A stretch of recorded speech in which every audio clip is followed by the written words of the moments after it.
Antes que um motor arruinasse a reputação de uma marca inteira, existiu uma fera confiável, o AV760. Nascido nos anos 50, foi o coração de caminhões e ônibus britânicos, até que sua modernização mal feita deu origem ao infame TL-12. Como um motor lendário se tornou uma tragédia mecânica? Fique, porque esta história tem mais curvas que uma estrada de montanha. O antecessor, AV760, uma fera de outra época.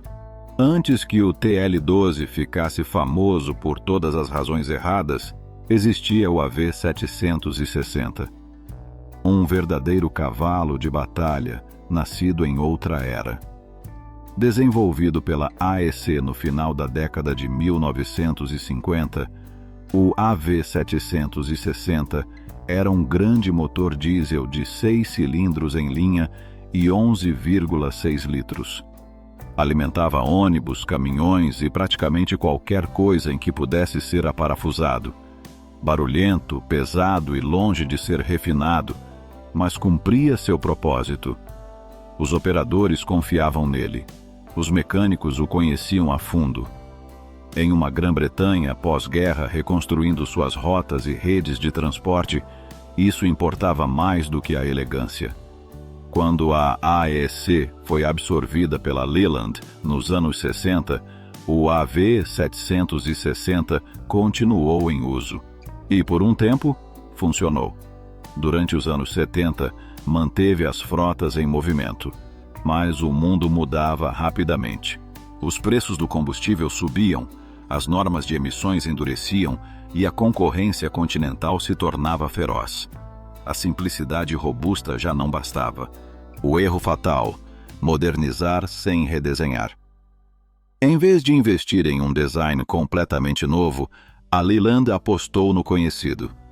Eles pegaram o velho AV760 e tentaram adaptá-lo ao novo mundo. Adicionaram turboalimentação, ajustaram o sistema de injeção e tentaram cumprir padrões mais limpos. O plano era modernizar sem recomeçar. Uma decisão que se mostrou desastrosa. O que surgiu dessa modernização foi o TL-12, um motor não nascido da inovação, mas do compromisso. E enquanto o AV760 ganhou seu lugar na história por sua confiabilidade, o TL-12 faria o mesmo, mas pelas razões opostas. O que funcionava nos anos 60 não sobreviveria nos anos 80. Lançamento forçado. Um motor sem testes reais. Quando o TL-12 foi lançado oficialmente no ano de 1978, a Leyland estava desesperada por uma vitória. O setor de veículos comerciais se tornava cada vez mais competitivo e os fabricantes estrangeiros começavam a tomar uma boa parte do mercado britânico, com motores mais silenciosos, limpos e confiáveis. A Leyland precisava responder rapidamente, então apresentou o TL-12.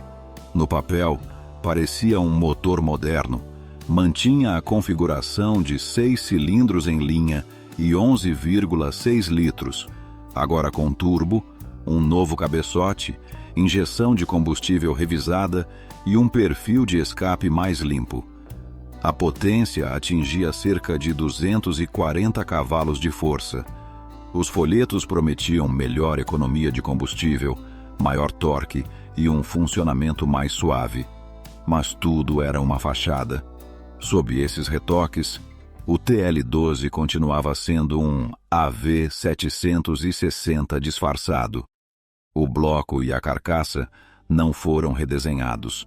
Eles simplesmente pegaram um motor atmosférico concebido para uma era distinta e o forçaram a cumprir padrões para os quais nunca foi projetado.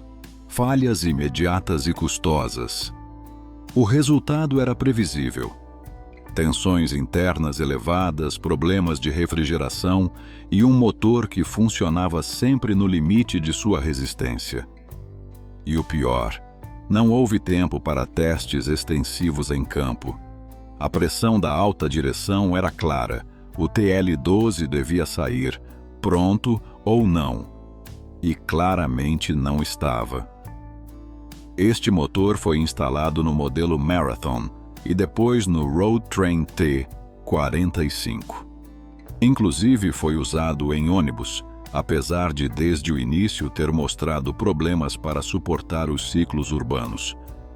Os operadores foram convencidos de que este era o futuro da Leland, mas o que parecia promissor em teoria logo se tornou um desastre prático. Confiabilidade diária, o verdadeiro inimigo do TL12. Desde que os veículos com o TL12 entraram em serviço, as reclamações começaram.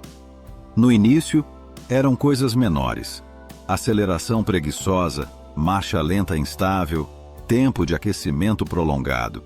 Mas logo vieram os problemas sérios: superaquecimentos em percursos longos, falhas recorrentes na junta do cabeçote, cabeçotes de cilindro rachados e desgaste prematuro de rolamentos. Para os gerentes de frota, não era apenas frustrante, era caro. Os veículos ficavam fora de serviço por dias ou até semanas, esperando peças de reposição. Os mecânicos começavam a tremer cada vez que um TL12 chegava à oficina. Um dos principais culpados: a gestão térmica. O bloco do AV760 jamais foi projetado para a pressão de um turbo. O impulso extra elevava a temperatura além dos limiares seguros, especialmente sob carga total. O sistema de refrigeração, apenas modificado, não conseguia lidar com a exigência. Os superaquecimentos eram frequentes, e quando aconteciam, o dano era catastrófico. Cabeçotes deformados, pistões travados ou refrigerante invadindo o óleo.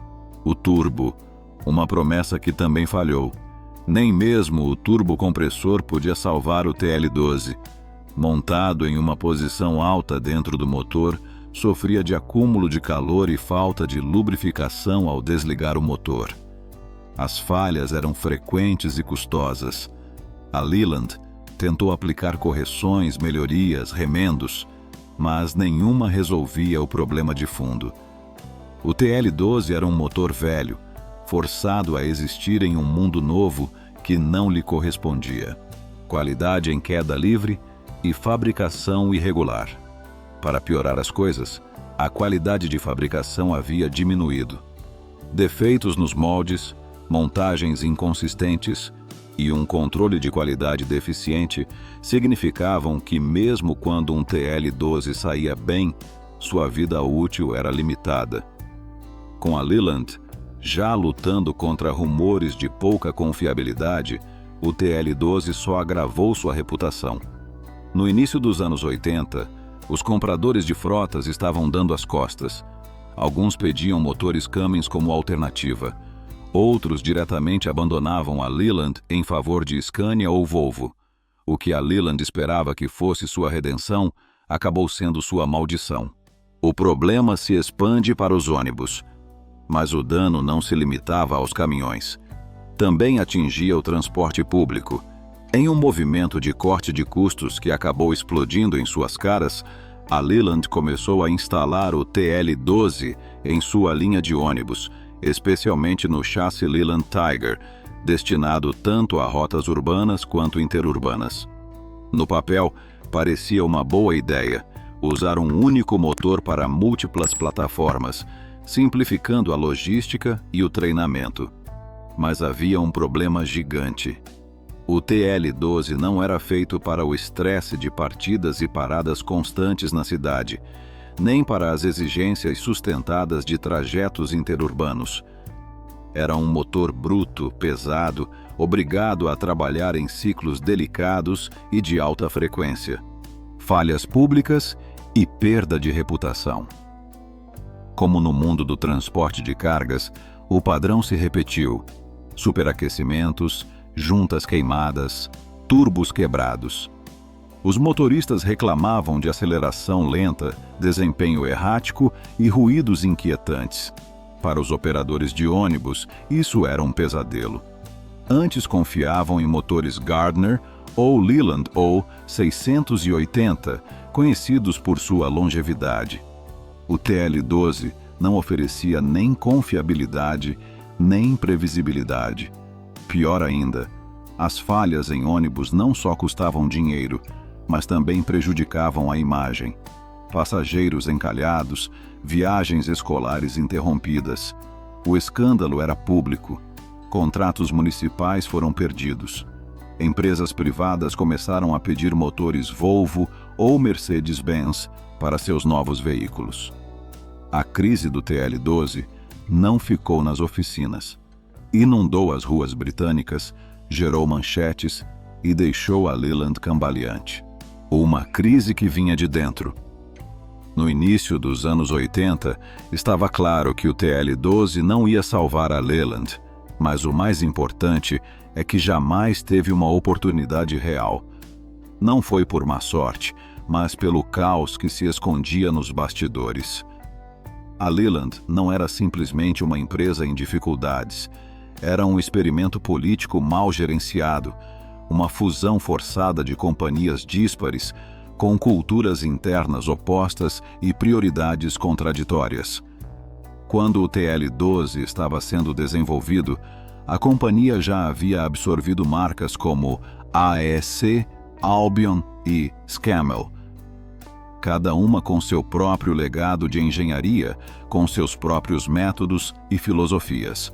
O resultado foi uma empresa paralisada, onde cada decisão devia passar por muitas mãos. Projetos como o TL-12 eram produto de comitês, não de uma visão clara. Compromisso em vez de inovação. Os engenheiros sabiam o que era preciso, um design completamente novo. Mas o departamento financeiro se negou a liberar o dinheiro. Os gerentes exigiam números que parecessem bons no papel, embora não fossem sustentáveis na prática. E do governo, exercia-se pressão para manter empregos, mesmo que isso implicasse sacrificar a qualidade do produto. No meio desse ambiente disfuncional, o TL-12 foi empurrado para o mercado.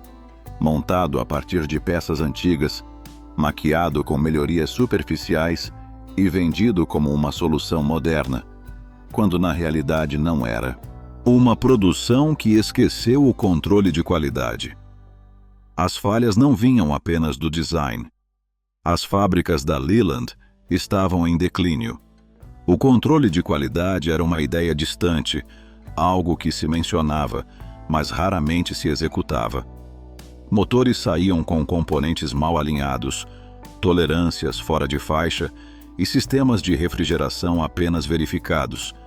E quando um desses motores falhava em campo, os operadores tinham que lidar com um atendimento ao cliente inconsistente e peças de reposição que demoravam semanas. Os relatórios internos mostravam as rachaduras, advertências ignoradas, falhas crescentes e silêncio absoluto da direção. Ninguém assumia a responsabilidade. Não havia um plano claro. E sem liderança, o desastre do TL-12 saiu rapidamente do controle. Mais que um motor defeituoso, um sintoma de decadência. O TL-12 não foi apenas um erro mecânico. Foi o reflexo de uma doença mais profunda dentro da Leland. Uma empresa tentando se modernizar com o orçamento dos anos 50, enquanto pretendia competir com gigantes internacionais. Em vez de inovar, sobrevivia à base de improvisações. E enquanto a Leland lutava para conter o desastre, começou a gestar-se uma mudança silenciosa. Uma que selaria o destino do TL-12 e marcaria o princípio do fim. A substituição inevitável. Por volta do ano de 1982, nem mesmo a Leland podia continuar negando o evidente: o TL-12 havia fracassado, as reclamações de garantia se acumulavam. Os clientes perdiam a paciência e a concorrência aproveitava para se consolidar. Scania e Volvo haviam se tornado referências de qualidade. Enquanto isso, a Leland se transformava em uma piada dentro do setor de caminhões. Estava claro que o TL-12 era mais um fardo do que um ativo. Então a companhia decidiu retirá-lo silenciosamente. A chegada do Cummins L10. Em vez de desenvolver outro motor britânico, a Leland recorreu a uma solução externa. Começou a importar o Cummins L10, um motor diesel de 6 cilindros e 10 litros, mais leve, mais eficiente e, o mais importante, confiável. Já não importava se era de fabricação nacional. A sobrevivência era a única coisa que contava. Os compradores celebraram a mudança. Finalmente, os caminhões da Leland voltavam a ser funcionais. A diferença foi imediata. O TL-12 desapareceu das linhas de produção sem fazer barulho. Na divisão de ônibus, algumas plataformas foram redesenhadas para aceitar motores Gardner ou Rolls-Royce Eagle. Outras adotaram motores estrangeiros. O TL-12 se tornou um produto que poucos se atreviam a pedir, e ainda menos se atreviam a manter. Um legado de perda e desconfiança. Mas embora o TL-12 fosse retirado, as consequências de seu fracasso não desapareceram. A Leland havia queimado pontes. Essa catástrofe técnica lhe custou contratos, dinheiro e algo ainda mais valioso: a confiança. A marca que durante décadas havia simbolizado a excelência em transporte britânico agora gerava desconfiança em cada produto que oferecia. Mesmo quando melhoraram seus modelos, a ferida estava aberta. Os compradores se lembravam, os mecânicos se advertiam entre si, e a reputação perdida não se recuperava simplesmente substituindo um motor. O TL-12 não derrubou a Leland sozinho, mas acelerou sua queda. Tornou-se o símbolo de uma companhia que já não podia tomar boas decisões. Uma tragédia dentro de uma história já bastante desordenada. De gigante à lembrança. Quando a divisão comercial da Leland começou a se recuperar, o dano já estava feito. O TL-12 havia escrito seu nome na história, mas por todas as razões erradas.